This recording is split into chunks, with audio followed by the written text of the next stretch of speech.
انہوں نے میری اس بات سے اتفاق کیا تھا کہ سوسائٹی میں بے حیائی، بدکاری، ہم جنس پرستی اور منشیات وغیرہ کی روک تھام کے لیے آسمانی تعلیمات کی طرف واپسی ضروری ہے، اور ہم اس سلسلے میں مسیحیت کے مذہبی رہنماؤں کے ساتھ مل کر کام کرنے کے لیے تیار ہیں۔ نوٹنگم کے پولیس چیف نے اس سے اتفاق کیا اور اس خواہش کا اظہار کیا کہ وہ مسیحی مذہبی رہنماؤں اور مسلمان مذہبی رہنماؤں کے درمیان اس مقصد کے لیے رابطے کا اہتمام کرنے میں دلچسپی رکھتے ہیں اور اسے مفید تصور کرتے ہیں۔ میں نے گزارش کی کہ برطانیہ میں آئندہ حاضری کے دوران میں بھی ان کوششوں میں شریک ہوں گا اور اس میں دلی خوشی محسوس کروں گا۔ مولانا رضا الحق سیاکھوی نے بھی اس ملاقات میں اپنے تاثرات کا اظہار کیا۔ انہوں نے کہا کہ آج کی گلوبل دنیا میں یہ ممکن ہی نہیں ہے کہ ہم نوٹنگم کے مسائل کو صرف یہاں کے حالات کے دائرے میں رہتے ہوئے حل کر سکیں اور عالمی حالات کو نظر انداز کر دیں، کیونکہ عالمی حالات کا اثر براہ راست مقامی حالات پر پڑتا ہے اور لوکل مسائل کو عالمی تناظر سے الگ نہیں کیا جا سکتا۔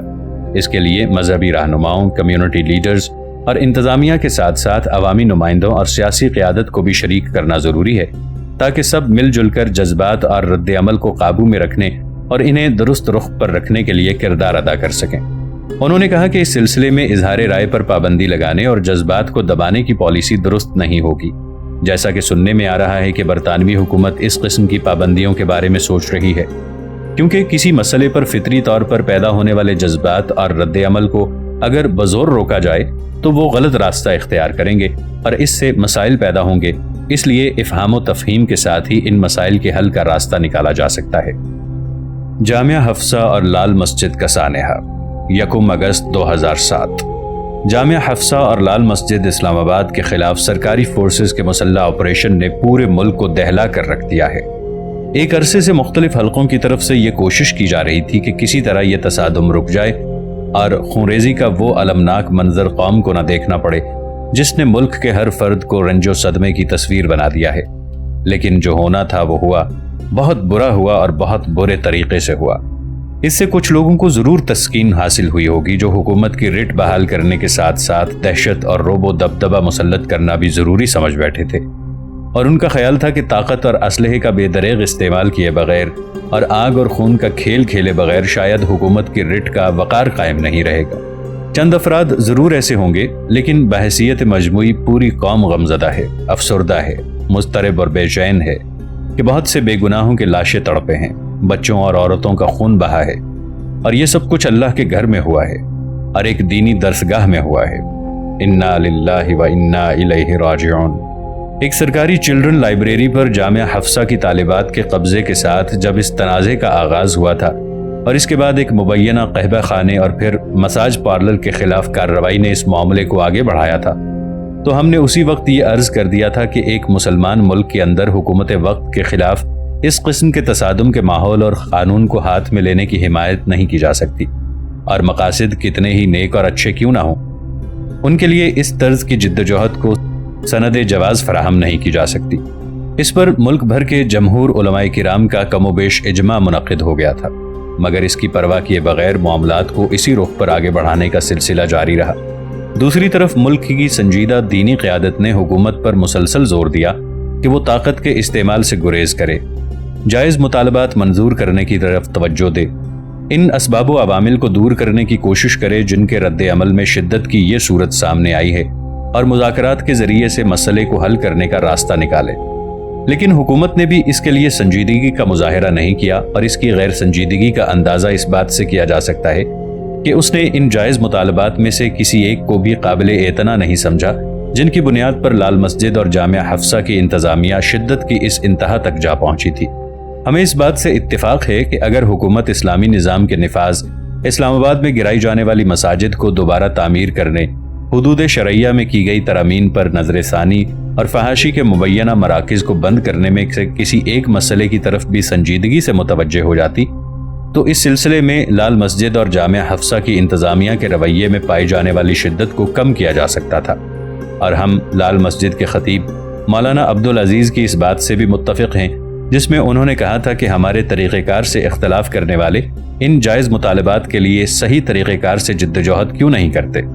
مولانا عبدالعزیز اور غازی عبدالرشید شہید کے طریقہ کار سے ہم نے بھی اختلاف کیا تھا، اور ہم بھی اسے غلط ہی سمجھتے ہیں کہ ایک مسلمان ملک میں حکومت کے خلاف ہتھیار اٹھانا قانون کو ہاتھ میں لینا اور مسلح تصادم کا ماحول پیدا کرنا ہمارے نزدیک شرعن اور اخلاقاً کسی بھی لحاظ سے درست نہیں ہے۔ لیکن مولانا عبدالعزیز کے اس سوال کا آخر کیا جواب ہے کہ ان کے طریقہ کار سے اختلاف کرنے والوں نے ملک میں اسلامی نظام کے نفاذ اور فحاشی و منکرات کے سدباب کے لیے صحیح طریقہ کار پر مبنی کون سی جد و جہد کا اہتمام کیا ہے؟ اس لیے ہم سمجھتے ہیں کہ معاملات کو اس رخ تک پہنچانے میں جہاں اسلامی نظام کے معاملے میں حکومت کی سرد مہری کار فرما ہے، وہاں اسلامی نظام کے لیے جد و جہد کی دائی دینی سیاسی جماعتیں بھی اس کی ذمہ دار ہیں کہ ان کی بے عملی اور تغافل نے وہ خوفناک خلا پیدا کر دیا ہے جس کو پر کرنے کے لیے تشدد اور بغاوت کی تحریکات آگے بڑھ رہی ہیں۔ اور یہ قانون فطرت ہے کہ خلا جس قدر گہرا ہو اس کی جگہ لینے والی قوتیں اسی قدر شدت اور تیزی کے ساتھ لپکتی ہیں اور بسا اوقات آندھی اور طوفان کی شکل بھی اختیار کر لیتی ہیں۔ جہاد افغانستان کے بعد یہ بات حکومت اور دینی سیاسی جماعتوں دونوں سے توجہ کی طالب تھی کہ جن ہزاروں افراد نے پاکستان سے جا کر افغانستان میں روسی استعمار کے خلاف عملی جنگ لڑی ہے، وہ صرف اسلحہ چلانے کا ہی عملی تجربہ نہیں رکھتے بلکہ اسلام کی بالادستی اور نفاذ اسلام کے مخلصانہ جذبے سے بھی سرشار ہیں۔ ناظرین، آگے بڑھنے سے پہلے کامنٹ سیکشن میں ہمیں اپنی آراء سے ضرور آگاہ کیجیے گا کہ آپ کو ہماری یہ سیریز کیسی لگ رہی ہے۔ آئندہ آنے والی اقساط سے باخبر رہنے کے لیے ہمارے چینل کو سبسکرائب کر لیں اور ساتھ موجود بیل آئیکن کو ضرور کلک کر لیں۔ شکریہ۔ ان کی تعداد سینکڑوں میں نہیں بلکہ ہزاروں میں ہے اور وہ ملک کے ہر حصے میں موجود ہیں۔ انہیں ملک و قوم کا قیمتی اثاثہ سمجھتے ہوئے نہ حکومت نے ان کے جذبات و رجحانات کو اسلام اور پاکستان کے لیے مثبت رخ پر قائم رکھنے کی کوئی پالیسی اپنائی، اور نہ ہی دینی سیاسی جماعتوں نے انہیں اپنانے اور اپنی جد و جہد میں شریک کرنے کی طرف توجہ دی،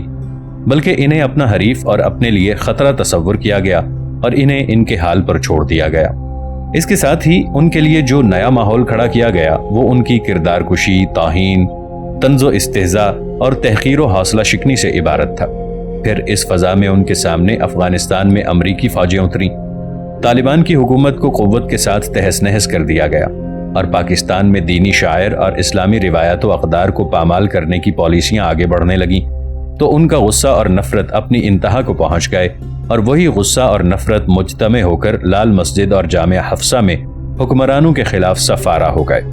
ہم نے حکومت وقت کے ساتھ مولانا عبدالعزیز اور غازی عبدالرشید کے تصادم اور محاذ آرائی کے طرز عمل کو غلط قرار دیا ہے اور فی الواقع اسے غلط سمجھتے ہیں،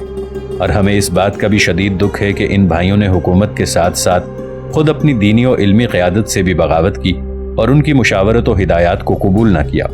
لیکن اس کا یہ پس منظر بھی ہمارے سامنے ہے کہ اسلامی نظام اور دینی شاعر و اقدار کے بارے میں حکومتی حلقوں اور اداروں کی منافقانہ پالیسی کا آخری جذباتی رد عمل یہی ہو سکتا تھا، اور غازی برادران کے دل میں یہ بات یقین کے درجے میں بیٹھ چکی تھی کہ دینی سیاسی جماعتوں نے اپنے لیے معروضی سیاست اور اقتدار کی اکھاڑ پچھاڑ کو ہی آخری منزل سمجھ لیا ہے، اور ان سے نفاذ اسلام کے لیے کسی مؤثر جد و جہد کی توقع نہیں کی جا سکتی۔ ہمارے نزدیک یہ دو عوامل ہیں جنہوں نے لال مسجد اور جامعہ حفصہ کو حکومت کے خلاف ایک مسلح مورچہ بنا دیا، اور بات لال مسجد اور جامعہ حفصہ کے خلاف سرکاری آپریشن پر ختم نہیں ہوئی، بلکہ اس کے بعد ملک بھر میں ہونے والے ہنگاموں اور خودکش حملوں نے لال مسجد کی اس بغاوت کا دائرہ دور دور تک وسیع کر دیا ہے۔ صورتحال کی سنگینی کا اندازہ صرف ایک واقعے سے کر لیجئے کہ 14 جولائی کے اخبارات میں یہ خبر شائع ہوئی کہ سرگودا میں ایک نوجوان نے بینک ڈکیتی کے دوران میں زخمی حالت میں گرفتار ہونے کے بعد یہ بتایا ہے کہ اس نے بینک پر ڈاکہ اس لیے ڈالا ہے تاکہ رقم حاصل کر کے لال مسجد کا بدلہ لینے اور ملک میں نفاذ شریعت کی جد و جہد منظم کرنے کے لیے کام کر سکے۔ یعنی اس نے ملک میں نفاذ شریعت کی جد و جہد کے لیے بینک ڈکیتی کا راستہ اختیار کیا ہے۔ یہ ایک المیہ ہے، بہت بڑا المیہ، اور اس قسم کے المیے مایوسیوں سے جنم لیا کرتے ہیں۔ جب لوگوں کو ان کے جائز مطالبات اور جذبات کا صحیح جگہ سے جواب نہیں ملتا تو اس کی تسکین کے لیے متبادل ذرائع اختیار کرتے ہیں، اور یہ متبادل ذرائع ضروری نہیں کہ صحیح بھی ہوں۔ پاکستان ایک اسلامی ریاست ہے جس کا وجود اسلام کی بنیاد پر قائم ہوا تھا، اور اس کے دستور میں اسلامی نظام کی عملداری اور اسلامی معاشرے کے قیام کی ضمانت دی گئی تھی۔ جب ایک مسلم نوجوان اس سلسلے میں حکومت کی سرد مہری اور حکومتی اداروں کا منفی طرز عمل دیکھتا ہے تو اس کی نگاہیں بے ساختہ دینی جماعتوں کی طرف اٹھتی ہیں کہ وہ کیا کر رہی ہیں اور حکومتی طرز عمل کا رخ تبدیل کرانے کے لیے کس سنجیدگی کے ساتھ مصروف عمل ہیں۔ اگر اسے دینی سیاسی جماعتوں کی جد و جہد اور تحریک میں اپنے جذبات کی تسکین کا سامان مل جائے تو وہ وہاں رک جائے گا اور خود کو ان کے حوالے کر دے گا۔ لیکن اگر اسے وہاں بھی امید کا کوئی پہلو دکھائی نہ دے اور ہر طرف وقتی مفادات اور مصلحتوں کا ہی ماحول ملے تو پھر اس کے لیے دو ہی راستے رہ جاتے ہیں۔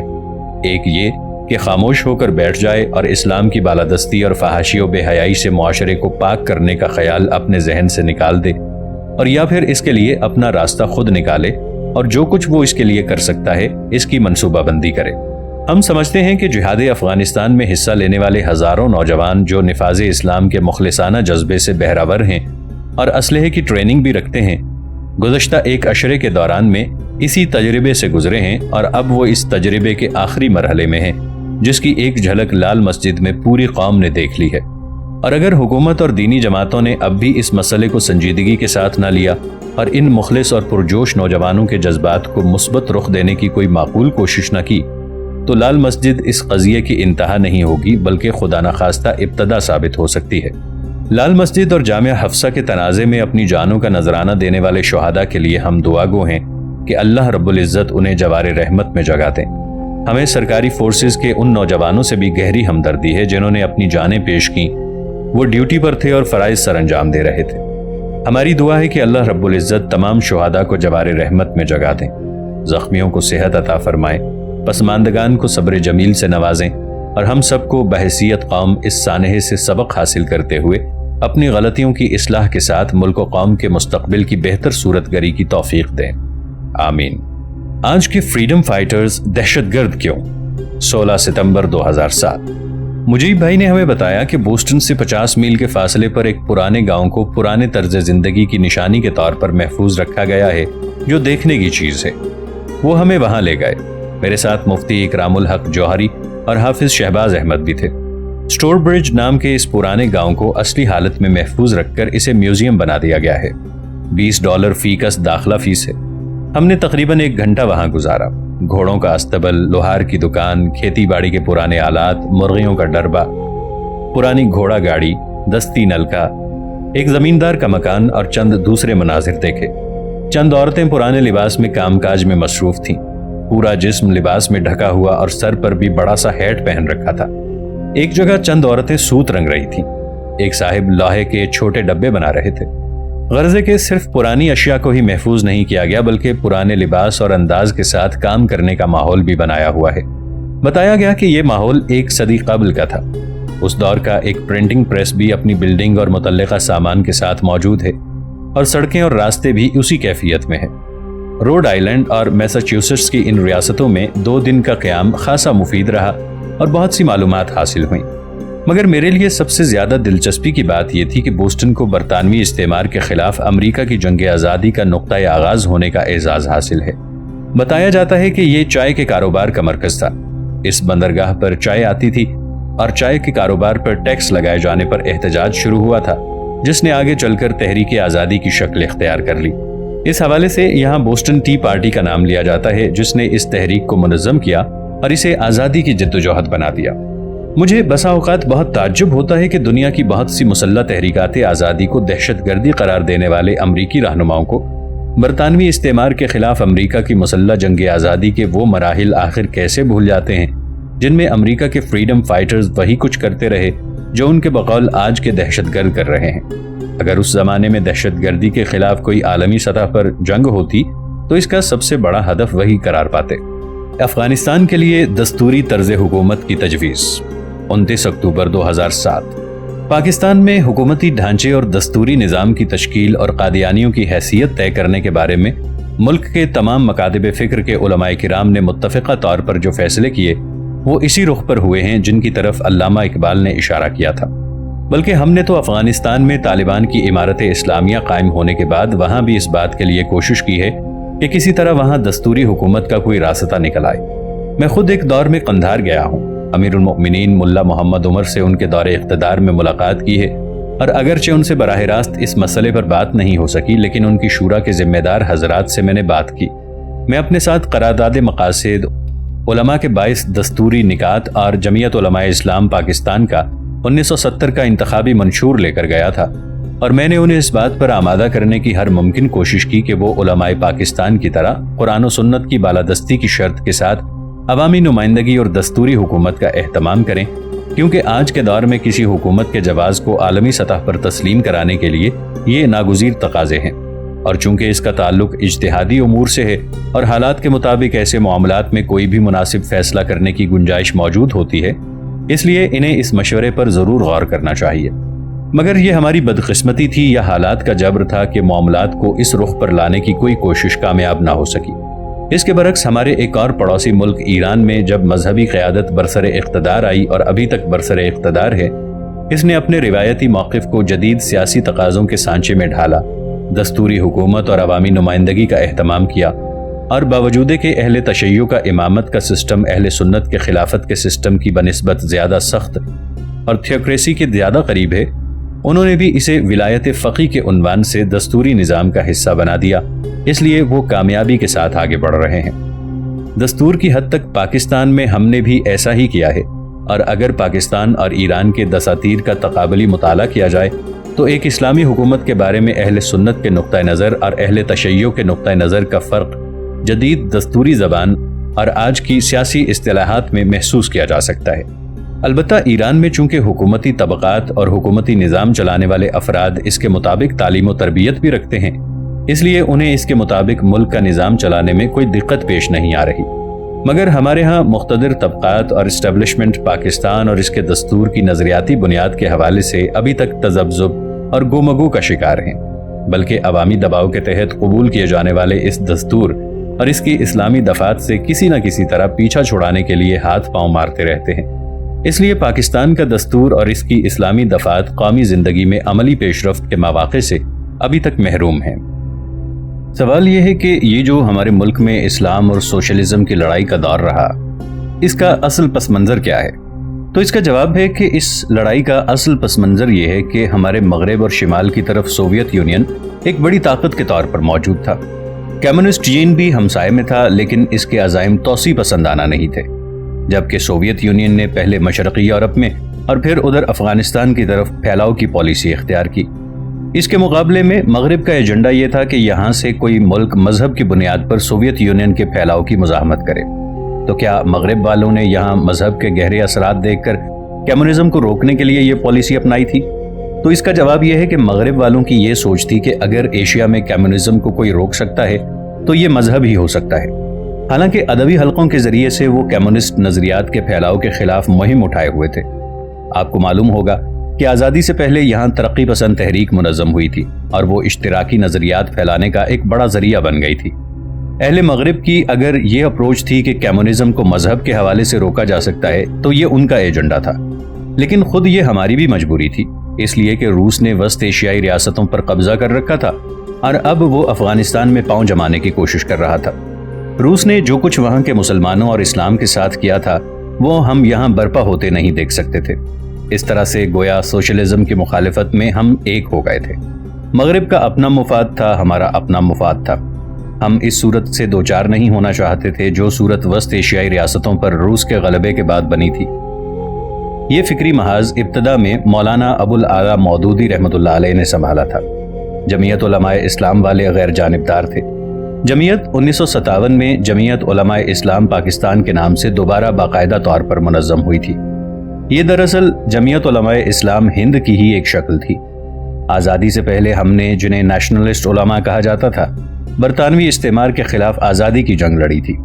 قیام پاکستان کے بعد ان علماء نے دیکھا کہ اب یہاں امریکہ پاؤں جمانے کی کوشش کر رہا ہے،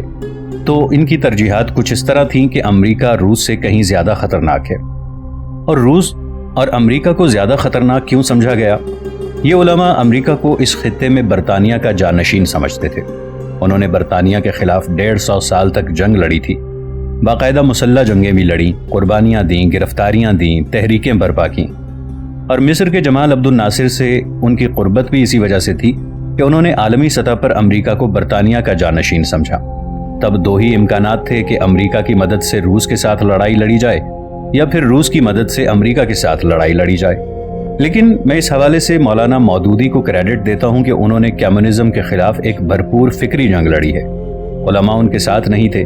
جس پر انہیں سوشلسٹ علماء بھی کہا گیا۔ ان کے مقابلے میں علماء اس وقت بائیں بازو کی تائید کرتے تھے۔ بھٹو کے خلاف جب علماء کا فتویٰ آیا، مولانا مفتی محمود اور مولانا غلام غوث ہزاروی نے کہا کہ ہم نہیں مانتے ایسے فتووں کو۔ جمعیت علماء اسلام نے اس فتوے کو مسترد کر دیا